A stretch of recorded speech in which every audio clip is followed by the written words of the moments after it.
bahas selanjutnya tentang adjusted trial balance. Yang tadi itu adjusting entry ya, jurnal penyesuaian. Jurnal penyesuaian yang tadi, kalau kita postingnya ke buku besar, ke general ledger yang bentuknya seperti huruf T di account itu,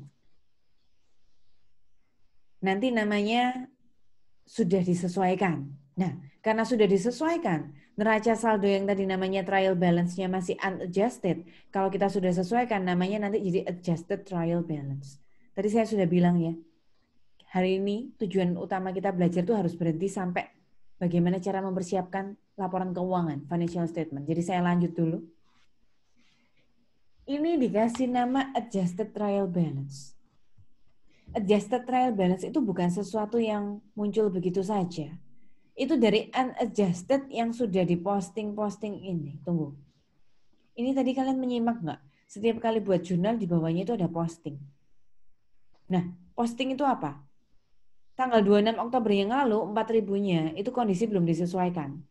Kalau kita sudah posting yang 31 Oktober tadi, 6 jurnalnya 31 Oktober tadi, namanya jurnal penyesuaian, maka 31 Oktober itu kita sebut sebagai saldo yang sudah disesuaikan. Nah, kalau 31 Oktober itu saldonya kita kumpulkan jadi satu, itu namanya trial balance yang sudah disesuaikan. Trial balance yang sudah disesuaikan itu namanya adjusted trial balance. Coba kita lihat dulu ya. Nanti saya sulit ya kalau menunjukkannya di PowerPoint, makanya saya suka step by step-nya by Excel. Jadi nanti kita akan kerjakan Excel, bahas tugas kita yang kedua. Sebelumnya kalian ya terka dulu, kalian bayangin dulu yang tadi saya bilang, oh jadi di account-nya itu dilanjutkan. Nanti kalau 6 jurnal yang tadi penyesuaian itu sudah saya posting ke dalam di account yang sama, general ledger yang samanya minggu lalu itu, yang sudah dibuat untuk jurnal umum itu, kalau dipersatukan, kemudian debit kreditnya dicari balance-nya pada akhirnya harus sama, oh itu berarti trial balance-nya namanya adjusted trial balance. Kenapa kalian harus paham tentang adjusted trial balance? Karena adjusted trial balance itu yang akan jadi sumbernya kita untuk membuat laporan keuangan ya. Financial statement sudah saya bahas di pertemuan yang pertama ada 5, tapi yang kita buat hanya 3. Yang pertama adalah income statement. Coba kalian lihat di sini, saya mau perkenalkan ini adalah laporan laba rugi. Laporan laba rugi isinya, mari kita simak ya. Hanya revenue dikurangi expense loh, gampang sekali. Hanya revenue dikurangi expense, isinya income statement. Kalau saya punya saldo trial balance yang sudah kita sesuaikan, kalian masih urutannya inget nggak? Ini tuh sebenarnya aset. Aset itu mulai dari cash sampai mana teman-teman? Coba kalian sebutkan kelas B1. Cash sampai mana asetnya? Accumulated depreciation. Accumulated depreciation equipment. Accumulated itu tadi saya sudah perkenalkan itu adalah akun aset tapi antik saldo normalnya kredit. Jadi mulai dari cash sampai accumulated depreciation itu aset. Terus liability-nya mana? Coba sebutin. Mulai dari notes payable sampai Interest payable. bagus. Mulai dari notes payable sampai interest payable itu adalah liability. Kemudian equity-nya kita jadi bagi 4. Yang pertama capital, yang kedua drawing, yang ketiga service revenue, yang keempat expense. Expense-nya ada 1, 2, 3, 4, 5, 6. Tidak boleh digabung, sudah kita sepakati dari minggu lalu. Expense itu harus sendiri-sendiri biar detail bisa kita kontrol. Income statement itu isinya apa? Perhatikan hanya 2, revenue sama expense. Jadi, tadi saya sudah ngasih tahu ini aset, liability, capital, drawing, revenue, expense. Yang pindah ke sini, coba kalian lihat, yang warna merah saja. Service revenue-nya 10.600 pindah sini. Expense-nya kumpulkan, ada 6 macam, tulis satu persatu seperti ini. Pendapatan, kurangi semua beban. Kalau kalian menemukan angka positif, berarti selama bulan Oktober ini, Pioneer Advertising, perusahaan iklan kita tadi, untung. Keuntungannya kita sebut net income. Mungkin nggak terjadi sebaliknya? Revenue-nya lebih kecil daripada expense. Mungkin. Kalau perusahaan kalian rugi, kasih nama net loss. Ada yang mau bertanya tentang income statement? Setelah kalian membuat laporan laba rugi atau income statement, kalian akan membuat laporan keuangan yang kedua. Laporan keuangan yang kedua adalah laporan perubahan modal atau owner's equity statement. Rumusnya, modal awal 1 Oktober ditambah investment by owner ditambah net income dikurangi drawing sama dengan modal akhir. Modal awal ditambah investment. Investmentnya dapat dari sini ya. Owner's capitalnya 10.000, masukkan di sini 10.000. Kemudian ditambah net income. Net income-nya masukkan dari laporan yang income statement sebelumnya tadi. Net income-nya pindah, masukkan ke sini. Jadi modal awal 0, tambah owner's capital atau nama lainnya owner investment kan, 10.000, terus tambah net income, kurangi drawing. Drawing itu kan pengambilan buat kepentingan pribadi, mengurangi modal, jadi kurangi drawing. Hasil akhirnya 12.360 akan kita lanjutkan ke laporan keuangan yang ketiga namanya balance sheet. Balance sheet itu isinya 3. Aset, liability, equity. Aset persis kayak jawaban kalian tadi. Cash sampai accumulated depreciation, copy paste ke sini. Liability, mulai dari notes payable sampai interest payable, copy paste ke sini.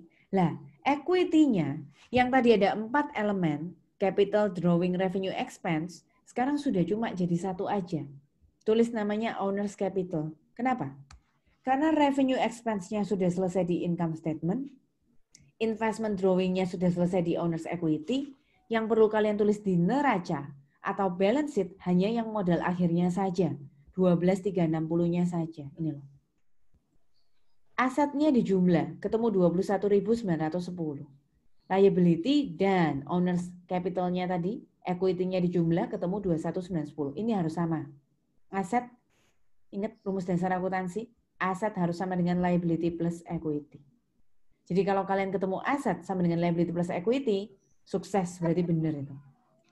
Tapi kalau aset tidak sama dengan liability plus equity, wah itu mundur, nggak tahu yang salah adjusted trial balance-nya, jurnal penyesuaiannya, atau sebelum penyesuaian, jurnal umumnya, dan sebagainya. Kira-kira mundurnya begitu, itu namanya siklus akuntansi. Buatnya urut dari depan ke belakang, kalau ada tracking kesalahan, ya dari belakang ke depan. Ini contoh-contoh soal, sebentar ya, ini hanya rangkuman-rangkuman saja. Saya tuh mau mengajak kalian itu benar-benar membuat laporannya habis gini. Sebelum saya tutup ternyata ada teori, teman-teman. Sebentar ya, saya cuma mau bahas dikit aja. Ini akan kalian terima kalau kalian ngambil akuntansi di jenjang yang berikutnya lagi. Di sini ada beberapa prinsip-prinsip ya. Saya cuma mau jelasin dikit-dikit aja ya. Kalau ada pertanyaan tentang teori, akan kita lanjutkan setelah kita tes 1 aja. Saya tes 1-nya hitungan, nggak pakai teori. Relevance ya. Relevance itu artinya adalah laporan keuangan yang kita tampilkan tadi, income statement, owner's equity, balance sheet, itu harus sesuai dengan kondisi bisnis sekarang. Jadi harus bisa fleksibel mengikuti perkembangan zaman. Di sini ada muncul istilah yang penting adalah materiality. Materiality itu adalah sesuatu nominal moneter, keuangan, di dalam laporan keuangan, itu mempengaruhi pengambilan keputusan kita atau tidak. Semakin material itu artinya semakin berpengaruh dalam pengambilan keputusan.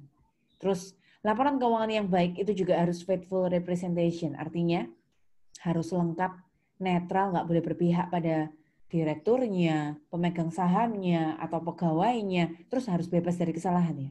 Nggak boleh ada salah ngitung, nolnya kurang 1, debit kredit, nggak boleh. Harus jujur, harus lengkap, harus benar. Kemudian ada lagi comparability.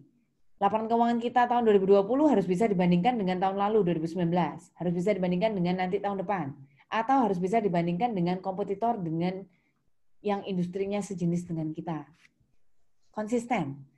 Harus kalau kita sudah sepakat ngasih nama supply, tahun depannya kalau beli supply lagi ya supply, jangan jadi office supply.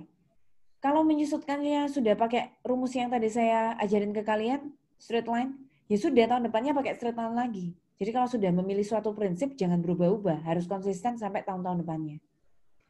verifiable, jadi kalau orang mau periksa, itu harus siapapun yang baca, ngambil kesimpulan dari laporan keuangan itu harus sama. Timely, nggak boleh molor ya. Kalau memang harus selesainya hari ini, tanggal 31 Oktober tadi, ya harus 31 Oktober. Nggak boleh dipending jadi 1 minggu depannya, 1 bulan depannya. Understandability harus bisa dipahami oleh, jadi strukturnya kan sudah jelas, diatur oleh IFRS itu sedunia sama. Jadi nggak boleh bikin struktur sendiri yang nggak bisa dibaca oleh user ya. Harus bisa dipahami oleh user. Asumsinya harus semuanya dalam moneter. Jadi kalau beli pensil nggak boleh 1 batang pensil. Kalau beli sapi nggak boleh 1 ekor sapi. Tapi semuanya harus dinominalkan jadi rupiah, dolar, mata uang. Economic entity sudah pernah kita bahas. Kalau kita mendirikan salon, pengeluaran jalan-jalan kita sama pengeluarannya salon itu harus dipisah. Jadi antara owner sama bisnis entitasnya itu harus dipisah. Time period, kalau sudah janji quarterly, 1 tahun 4 kali ya 1 tahun 4 kali. Setahun sekali ya setahun sekali. Nggak boleh beda-beda. Going concern, kalau kita punya perusahaan harus punya asumsi selama-lamanya akan bertahan. Jadi jangan buka perusahaan, halah paling cuma 1 tahun. Halah paling cuma 2 tahun. Jangan. Kita harus bikin prinsip kalau sekali mendirikan perusahaan itu ya sampai selama-lamanya. Historical cost fair value sudah ada di pertemuan pertama, revenue recognition expense sudah ada di pertemuan minggu lalu waktu bahas chapter 3.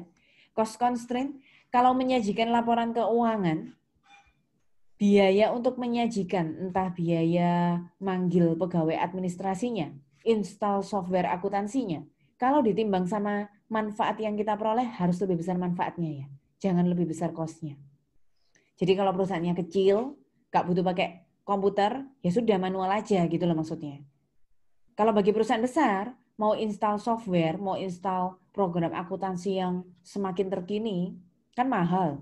Nggak apa-apa, yang penting benefit yang diperoleh harus tetap lebih banyak daripada cost yang dikeluarkan.